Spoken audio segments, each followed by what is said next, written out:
Kami dari kelompok 3 akan mempresentasikan tentang penelitian etnografi yang terdiri dari Inayatul Latifah, Sofiatinova, Umi Khairunisa, dan saya Masyita Rizky Amalia Hasanah.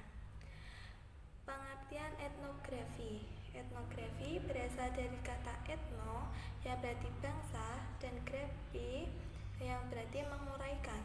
Etnografi merupakan suatu kegiatan penelitian untuk memahami cara orang-orang berinteraksi dan bekerja sama melalui fenomena teramati dalam kehidupan sehari-hari.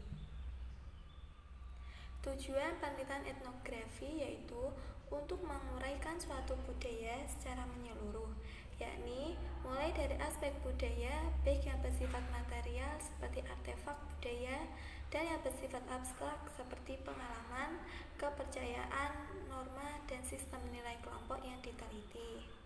Pijakan teoritis dalam model etnografi.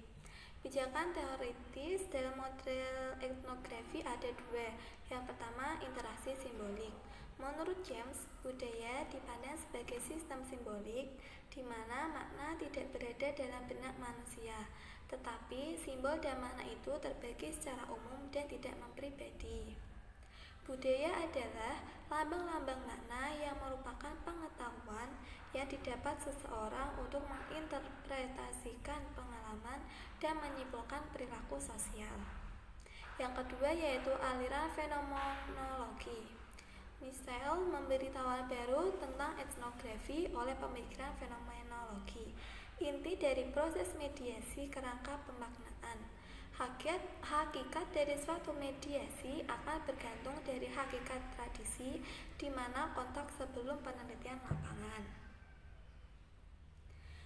Selanjutnya, tahapan untuk memahami budaya. Tahapan yang harus dilalui dalam memahami budaya dimulai dari rincian, kemudian resolusi, dan diakhiri pertalian. Rincian adalah penyesuaian dalam pertemuan dengan tradisi dan harapan yang diarahkan skema oleh yang mengorganisasikan pengalaman. Dalam proses ini terjadi modifikasi skema atau mengkonstruksikan yang baru dan berusaha mencocokkan lagi. Proses terus berlanjut sampai terbeja resolusi yang menghubungkan suatu logika antara pertanyaan dan jawaban. Hasil akhirnya adalah pertalian di mana memperlihatkan 1. Mengapa suatu resolusi lebih baik dari yang lainnya. 2. Menghubungkan suatu resolusi dengan pengetahuan yang lebih dan menyusun suatu tradisi serta menjelaskan dan menerangkan, menampilkan reaksi dari anggota masyarakat yang diteliti. Bentuk penelitian model etnografi. Menurut Berreman, etnografi menghasilkan 6 bentuk paparan, yakni yang pertama paparan etnosentris, yang kedua paparan ilmu sosial, yang ketiga etnografi standar, yang keempat etnografi satu bahasa, yang kelima riwayat hidup, dan yang keenam novel etnografi. Adapun penjelasannya, paparan etnosentris yaitu studi yang dibentuk dengan tidak menggunakan bahasa asli dan mengabaikan makna yang ada. Yang kedua, paparan ilmu sosial. Paparan ilmu sosial digunakan untuk studi yang fokus secara teoritis pada uji hipotesis.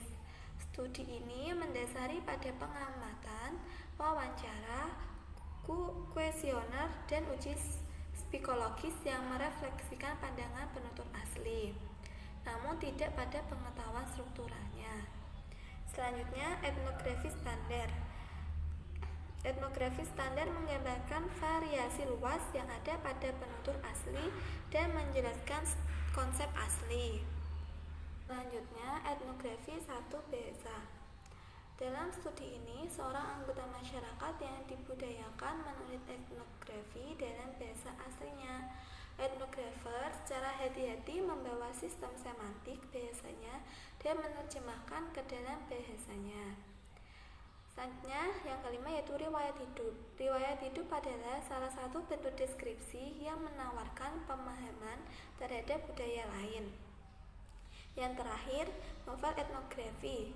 Novel etnografi adalah sebuah tulisan yang dibuat oleh seorang penulis yang menuliskan tentang hal lain yang baik secara geografis maupun antropologis berada di luar wilayah si penulis. Jika si penulis merupakan orang asli dari wilayah yang ditulis, tulisannya hanya akan menghasilkan warna lokal saja dan bukan sebuah produk etnografi. Lama tidaknya penelitian etnografi bergantung pada pemahaman terhadap gejala yang diteliti. Contohnya seperti etnografi makro, unit sosial yang diteliti, komunitas jamak atau masyarakat, komunitas tunggal, lembaga jamak, lembaga tunggal. Etnografi mikro, situasi atau peristiwa jamak, situasi atau peristiwa tunggal. Langkah-langkah penelitian etnografi ada 12. Yang pertama yaitu menetapkan informan. Ada 5 syarat untuk menetapkan informan. Yang pertama yaitu enkulturasi penuh. Yang kedua keterlibatan langsung. Ketiga suasana budaya yang tidak dikenal. Keempat memiliki waktu yang cukup. Dan yang terakhir itu non-analitis. Langkah yang kedua yaitu wawancara informan. Pada saat awal wawancara perlu menginformasikan tujuan, penjelasan etnografis, dan penjelasan pertanyaan. Selanjutnya yaitu catatan etnografis. Catatan ini dapat berupa laporan ringkas, laporan yang diperluas, jurnal lapangan, dan perlu diberikan analisis atau interpretasi. Yang keempat yaitu mengajukan pertanyaan deskriptif.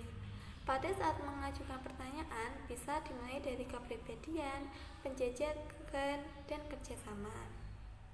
Analisis wawancara etnografis. Analisis ini dikaitkan dengan simbol dan makna yang disampaikan informan. Yang keenam yaitu membuat analisis domain. Peneliti membuat istilah pencakup dari apa yang dinyatakan informan dan memiliki hubungan semantis yang jelas. Langkah penelitian yang ketujuh yaitu mengajukan pertanyaan struktural. Pertanyaan untuk melengkapi pertanyaan deskriptif. Yang kedelapan yaitu analisis taksonomik, yaitu upaya pemfokusan pertanyaan yang telah diajukan. Selanjutnya mengajukan pertanyaan kontras. Mengajukan pertanyaan kontras untuk mencari makna yang berbeda. Selanjutnya, membuat analisis komponen. Analisis komponen sebaiknya dilakukan ketika dan setelah di lapangan. Selanjutnya, menemukan tema-tema budaya. Penentuan tema budaya ini boleh dikatakan puncak dari analisis etnografis. Yang terakhir yaitu menulis etnografi. Menulis etnografi sebaiknya dilakukan secara deskriptif dengan bahasa yang cair dan lancar. Pembahasan yang selanjutnya itu ada jenis-jenis desain etnografis.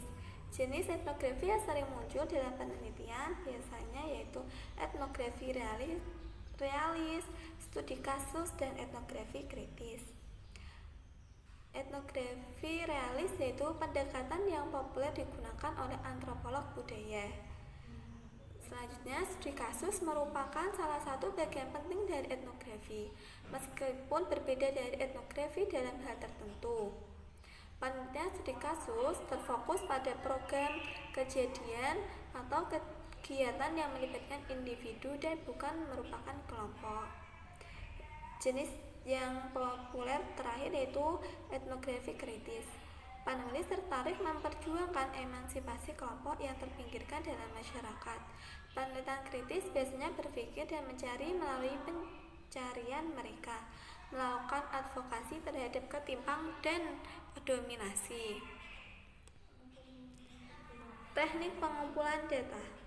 Untuk mendapatkan data diperlukan teknik-teknik pengumpulan data dalam penelitian lapangan. Teknik ini tentu tidak selalu dapat diterapkan dalam setiap penelitian, tetapi tergantung pada masalah dan keadaan objek penelitian. Teknik pengumpulan data digolongkan menjadi 9, yakni pengamatan, Pengamatan dengan menceburkan diri ke dalam kehidupan masyarakat dan kebudayaan suku bangsa yang menjadi objek peneliti. Yang ketiga, wawancara merdeka. Yang keempat, wawancara terpimpin. Yang kelima, pengedaran daftar pertanyaan atau kuesioner. Yang keenam, mencatat pembicaraan para informan atau orang di dalam masyarakat secara tepat. Selanjutnya, pencatatan biografi dari anggota masyarakat yang menjadi objek penelitian. Yang kedelapan, mempergunakan tes-tes psikologi. Dan yang terakhir yaitu menghitung dan mencatat angka-angka statistik dari peristiwa dan aktivitas masyarakat dan kebudayaan. Pengamatan merupakan teknik pengumpulan data di mana seorang peneliti melakukan pengamatan pada masa yang menjadi objeknya. Teknik pengamatan dibagi menjadi dua teknik, yaitu teknik pengamatan observasi dan teknik pengamatan observasi partisipan. Teknik pengamatan observasi yaitu pengamatan atau observasi yang dilakukan peneliti tetapi tidak masuk ke dalam masyarakat tersebut.